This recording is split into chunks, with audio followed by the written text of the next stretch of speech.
విజయ్ దేవరకొండ భాగ్యశ్రీ బోర్సే నటిస్తున్నటువంటి కింగ్డమ్ సినిమా first show విడుదలైంది. కడపలో ఓ థియేటర్ దగ్గర మనం ఉన్నాం. ఇప్పుడే అభిమానులందరూ కూడా ఫస్ట్ షో చూసి బయటకు వస్తున్నారు. అలాంటి తెలిసిన ఎట్లుంది బ్రదర్ సినిమా? విజయ్ కొండ కెరీర్ లో బిగ్గెస్ట్ హిట్, బ్లాక్ బాస్టర్.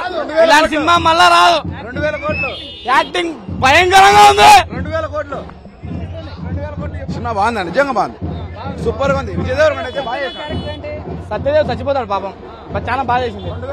చాలా రోజుల తర్వాత మంచి సినిమా తీసినాడు కొండన. సెకండ్ హాఫ్ భారీగా ఉంటది. 2 పాటలు పెట్టింటే బాగాడు. బాగుంది బాగుంది బాగుంది బాగుంది బాగుంది. సినిమా అయితే మైండ్ బ్లోయింగ్. ఒక్కొక్క షాట్, సెకండ్ హాఫ్ క్లైమాక్స్ అయితే హైలైట్. సినిమా మొత్తం వచ్చేసి మీరు చూడండి, నాకు తెలుస్తుంది ఇప్పుడు కాదు, సినిమాకి వచ్చి చూడండి.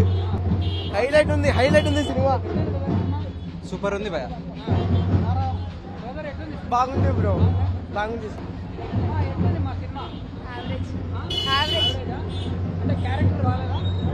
ఏం సాంగ్స్ అన్ని లేపేసినారు, అంత బాగాలేదు. కట్ చేశారు సాంగ్స్, కట్ చేశారు.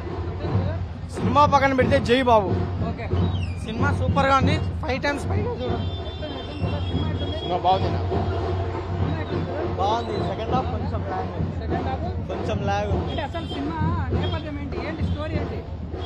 స్టోరీ అంటే చూడాలి మీరు. స్టోరీ రివ్యూ మీరు ఆల్రెడీ చూసారు కదా, ఎట్లుంది సినిమా? గతంలోకి ఇప్పటికి డిఫరెంట్ క్యారెక్టర్ ఉందా? కొంచెం విజయ్ దేవరకొండ యాక్టింగ్ మాత్రం బాగుంది. బాగుంది అండి. BGM highlight. మీడియమా? బీజిఎం అనిరుద్ధ అదరగొట్టాడు. ఎట్లుంది? బాగుంది బ్రో, బాగుంది. హీరో స్టోరీ కానీ హీరో కానీ అంతగా క్యారెక్టర్ అంటే సత్యదేవది అంత లేదు, విజయ్ దేవరకొండ అన్న బాగుంది. స్టోరీ ఏంటి అసలు? స్టోరీ పెద్దది, బాగా మంచి డ్రామా ఉంది. చూశారు కదా, ఇది కింగ్డమ్ సినిమా స్టోరీకి సంబంధించి సినిమా హాల్ నుంచి బయటకు వస్తున్నటువంటి ప్రేక్షకులు చెప్తున్నటువంటి మాట. గతంలో కంటే చాలా భిన్నమైనటువంటి పాత్ర విజయ్ దేవరకొండ చేశారు. తన యాక్టింగ్ స్కిల్స్ కూడా చాలా బాగున్నాయి. సత్యదేవ్ క్యారెక్టర్ కూడా చాలా డిఫరెంట్ గా కనిపిస్తుందని చెప్పి ప్రేక్షకులు చెప్తున్నటువంటి పరిస్థితి. వీడియో జర్నలిస్ట్ వేణుగోపాల్తో Surendra Yadav, 10 TV Kadapa kingdom theatre నుంచి.